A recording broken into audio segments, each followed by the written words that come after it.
Hey guys, it's summertime and that means people are calling me with AC questions. I wanted to cover just a couple quick tips and point out some things that weren't really clear in the video. Welcome to Smoke Shop. What I have here is, this is both a fan and a compressor capacitor. The fan section of this capacitor is bad, but the compressor section of this capacitor is still good. They both use a common post marked C, and then you have one post marked fan and one post marked Herm for hermetic compressor. What I want to demonstrate is on this particular Harbor Freight meter, something that fought me. When I turn to ohms, I have to manually hit this button until I have ohms with the sound icon next to it, which shows that I have continuity tester. I'm going to pull these caps off so I can get to my probes. Continuity, audible continuity means when you touch these two and there is continuity, it will make a tone. Now then, on a bad capacitor, what we've got here is from the common to the fan, nothing happening. And what I'm doing is I'm taking from the common to the post and then back, and I'm just reversing my leads. On a good capacitor, we're going to switch it to this position just so it looks the same. We're going to take these same two posts. Did you hear that? When I switch them, it audibly chirps for a second, because what's happening is we're charging the good capacitor and discharging it, and that's where that chirp is coming from. In my dad's air conditioner system, he had already told me what was happening, so I did not show what was happening. But what was happening was when the outside unit would come on, you could hear the compressor come on, but the fan did not come on, which immediately made me think that the fan capacitor was bad. In the video, you can see me pull this out, and I can tell where it's swollen. This is the case of the capacitor. Normally, everything should be flat, and I don't know if you can even see it in this, but this case is visibly swollen, and that was my first audible or visual clue that this capacitor was no good. Again, upon testing it, we have no chirps, no matter what I do. So that's a basic capacitor test. Again, a warning, these capacitors will hurt you. You do not want to touch both posts with your bare hands or anything like that. And as a matter of fact, an insulated screwdriver, nut driver, whatever, go across the two posts anytime you're about to start messing with the capacitor, because what that does is it discharges it so that it doesn't discharge into your hand. You also want to make sure that all wires are disconnected from these capacitors before you start testing them. If you are at all uncomfortable playing with electricity or anything like that, you should not be doing this. I also do not claim to be a professional, and I do not suggest following any of my advice. I'm just expressing to you the process that I did.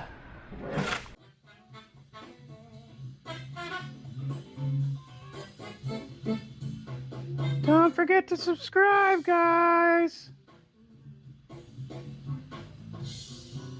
I see you. You haven't subscribed.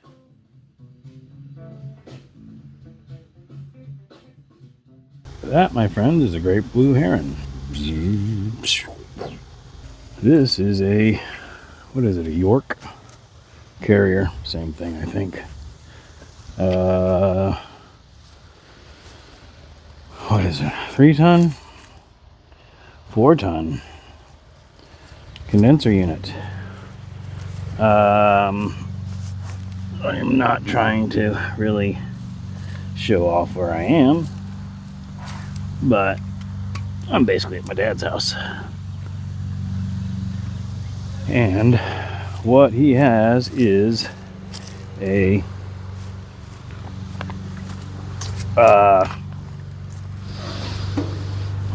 his air conditioner system was not cooling. And he knows enough for a couple things to look for. And basically he came out here and the compressor was running, but the fan motor was not. Anyhow, I got a much later start than I intended to. Not that it wouldn't have been hot anyway, but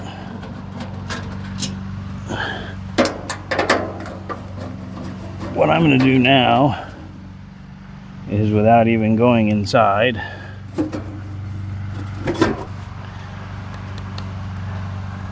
I'm hoping that it's just the capacitor.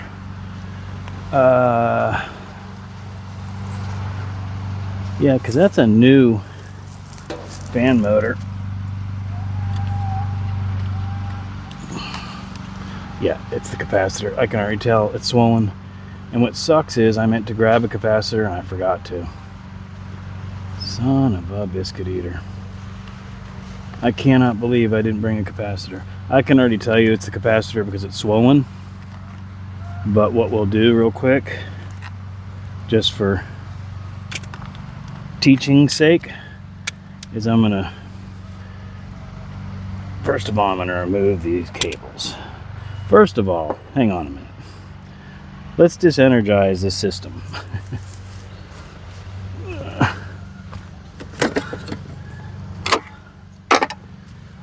Okay.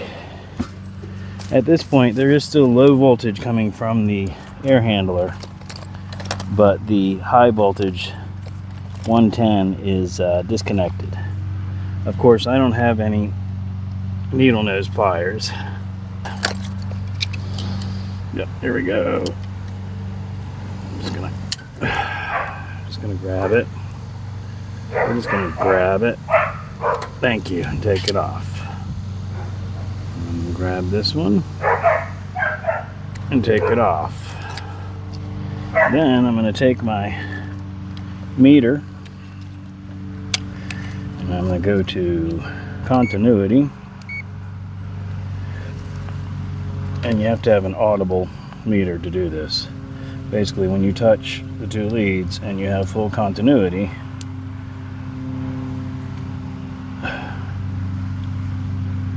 it's supposed to chirp, but it's not. So that's nice. Ah, there we go. So I had to press a different button. So anyway, that's how that's supposed to work. Now, I have no sound from that. On a good capacitor, that's going to chirp when I go back and forth between the two. Basically, I need to go find a capacitor. And I can't test this fan motor without the capacitor. So hopefully this fan motor is still good, and it's just the capacitor. Oh my gosh. Well, I gotta go find a capacitor. Anyway, see you in a little bit. Alright, gang. Power is still off.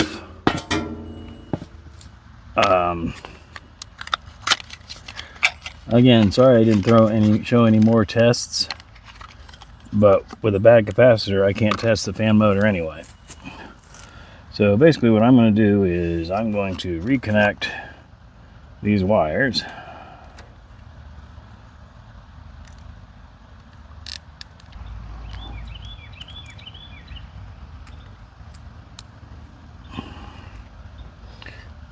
I'm going to go ahead and put it back in the box, even though some people don't like that. I feel that it is actually a little bit more protected than it would be just sitting in there.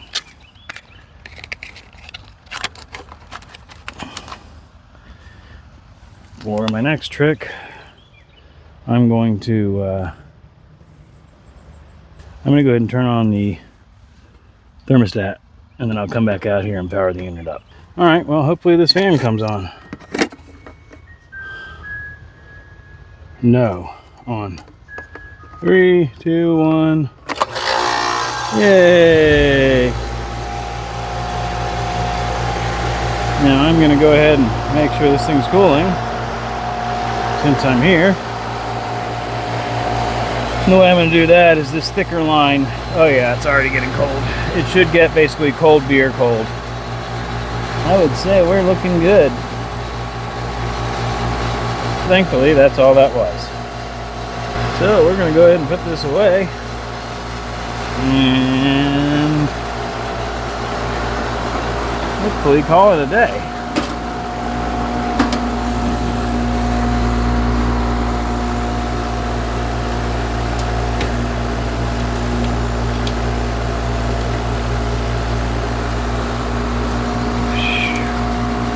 Believe it or not, I kind of stayed out of the sun most of the time.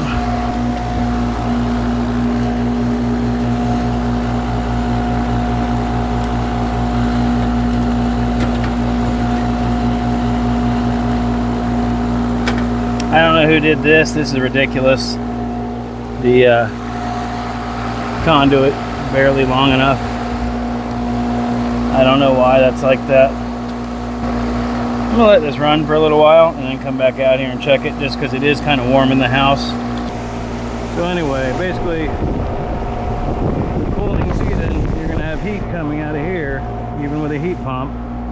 And this fatter line, again, it's cold beer cold. It will get cooler the longer it runs, and I know that you can't feel it. I'd like it to be a little bit cooler, but again, it's 83 degrees in the house right now. So it's going to take an hour or so before it really gets where it needs to be. I wouldn't mind replacing that insulation and that thermostat wire, but you know, if it ain't broke, don't fix it. Anyhow, speaking of fixed, we're cooling. That means I'm out of here. Another maintenance issue often overlooked is your condensate drain line. I'll take you up on my personal system and we'll take a look at what I've got going on.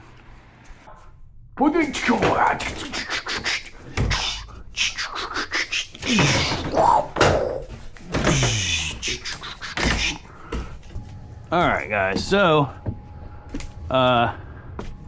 welcome to my attic. There's a pile of filthy filters there. I probably am due for a filter also. I have space for a 2-inch filter, but what I do is I double stack 1-inch filters and I can change them out. Yeah, I need to get filters. I can change them out as needed. Actually, I'm gonna pull them both. See, this one is Dunzo. However, this one I can still put in. That's why I double stack them, because even though I don't have any filters and I definitely needed to replace these, I can at least still get a 1-inch filter in here. You need to make sure, instead of forcing your filter in, if you're trying to do this and the fan's on and something is preventing it from going in correctly, you need to get it in correctly, or else it'll just bunch up and get sucked into the coil. In the process of what I'm about to demonstrate, we'll shut off the fan. One of the things that I wanted to walk you through is on your air handler, which is the inside part of a modern system. It should be code, I'm almost positive. But for instance, my air handler is in my attic. And so I actually have 2 float switches. And the way that I have this wired, if my main drain line gets clogged, then the water will flow into this secondary outlet. It will then fill up this little container here, which is actually a float switch. There's a switch inside of here that if this fills up with water, there's a float in here that will float to the top and shut off the unit. Now then, if for some reason there is water flowing out of the unit, either that has failed or something is broken, and this secondary pan fills up, this also has a float switch that if the water got anywhere near the point of going over and destroying the house, it would float that float and turn the system off. I don't know if you could hear that or not, but the system is now off. So now I can get this filter in there without any problem and get this door back shut again. If that has happened, what's going to happen, depending on how your thermostat is wired, if you do not have batteries in your thermostat, for instance, it's going to blank out everything. Nothing is going to work. However, what I have discovered is some people wire these to where all they do is shut off the outside unit. So, you know, if you're a do-it-yourselfer and you're exploring these things to maybe get at least an idea of what's going on before you call an actual HVAC technician, these are just some of the things that you want to look for. I'm going to let go of this float now, repowering the low voltage side of the system. You can hear the system cranking back up again. The outside unit is on, and I've got cold air, this thicker line that I was talking about should be, like I said, cold beer cold, and it is. Anyhow, I don't know if you can see it all, but we're looking down over the shop right now.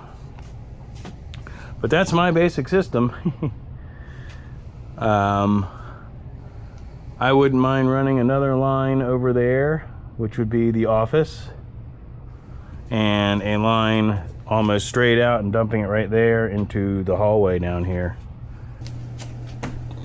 With that, I think we're gonna go ahead and shut things down here with a reminder to myself to get filters.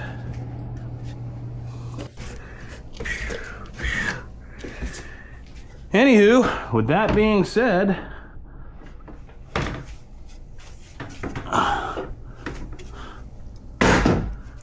as always, thanks for watching. Bye-bye.